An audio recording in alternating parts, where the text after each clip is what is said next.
Hi. Hey everyone, I'm here with, Jennifer Woodruff, and you are, the convention chair of AmeliaCon. the convention chair of AmeliaCon. We scored big, guys. So how long have you been the chair?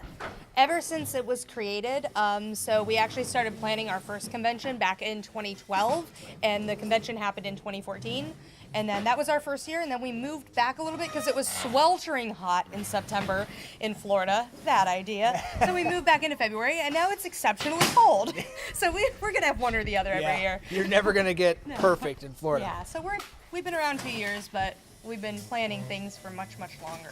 Can you explain how the whole process came about, how you guys decided to make a whole convention here up in Amelia Island?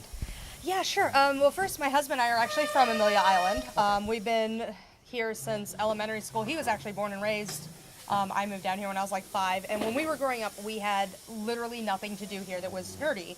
It's a beach town, and while we all love the beach and the outdoors, every now and then I want to play tabletop or, and get together with my friends who like D&D, and there's nowhere to do that. There's nowhere to cosplay. We don't have a comic book store. We have a GameStop. Yeah. That's it. That's our video game store. And back when we were in school, there was a pet shop on 8th Street that used to sell Magic the Gathering cards. So From pet shops. From pet shops, yeah. That's where you got your Pokemon and your Magic the Gathering. Oddly enough, that's where you get your Pokemon, right? The trainer. Yes, it's a true trainer experience. The best place. Yes. So when we started doing, I actually exhibit at conventions as an artist, and we had talked about for a long time doing a convention. So we started funding some conventions in Jacksonville, and then eventually we decided that we wanted to do something on our own island. The way that came about was we actually brought Sunny Straight and Micah Solusod into Jacksonville for a convention. Sunny voices Krillin in Dragon Ball Z, and Yep. Micah is known for his voice on Soul Eater. Okay. He's Soul Eater Evans. Yep. And they asked if they could have fish for dinner, and I'm like, oh, I don't eat fish. I don't know anywhere that serves good fish in Jacksonville. I don't want to take you to a chain restaurant, but there's this place up in Fernandina that's really good. And he's like, how far is that? I don't know, like 45 minutes. And they're like, oh, that's kind of far. I say, oh, there's a Palace Saloon there. We got this. And Sonny's like, is that Blackbeard's bar? Blackbeard drank there, right? I was like, yeah. And Sonny just had to go. So we took Sonny and Micah up, and that was a great time. And then they were like, why don't you hold a convention here? And I'm like, no, I don't really know. It's kind of a small town. We don't really have any big venues here, And they were like, oh, but there's tons of ways you could do a small con. So he starts putting this idea in my brain, and then he says, and if you do, I'll come back. Boom, sold. Okay, sold. I was like, if both of you come back, I'll do it. And so then I'm like, hey guys, how you doing? I booked a venue. Now you're stuck with me. And they've been really great. So we actually had them out for our first ever AmeliaCon. We named our screening room after Sunny Straight and our panel room after Micah Solusod. And so this was our second time, and we actually had Patrick Seats, which was really nice. really He was a cool. bucket list. It was a bucket list item for me to meet him, so that was really amazing. It's cool that you can knock off the bucket list and get Yes. these convention stuff done. Yes. I have my wish list. So does everyone Everybody else. does. Yeah. So you mentioned up there on stage that you guys were already thinking about next year. Oh, yeah. Always. Bigger area, bigger convention hall, No, same place. same place. Same place. We're actually talking to a couple other hotels maybe that have approached us and kind of want to get a little bit more involved.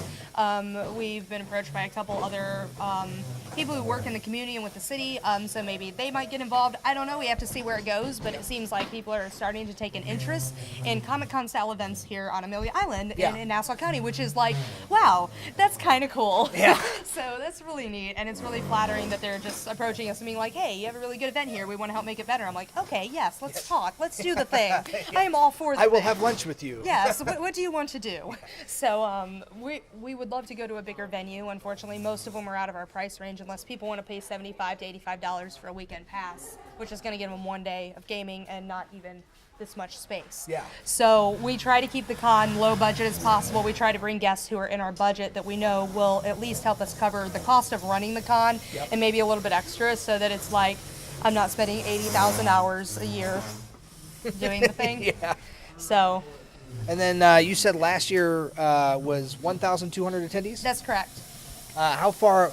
Do you know? That's paying. Oh, that was paying. was Yeah. paying, yeah. Do you know how many people so far?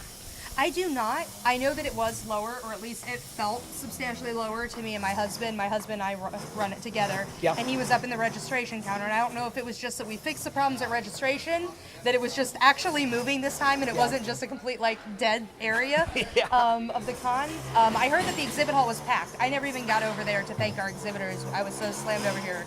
I heard that was packed, and the crowd slowly trickled this way, so it felt really much slower to me.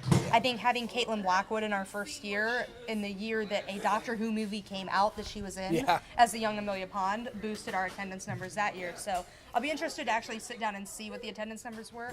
I think maybe 600 to 700 this year paying attendees. That's still not bad.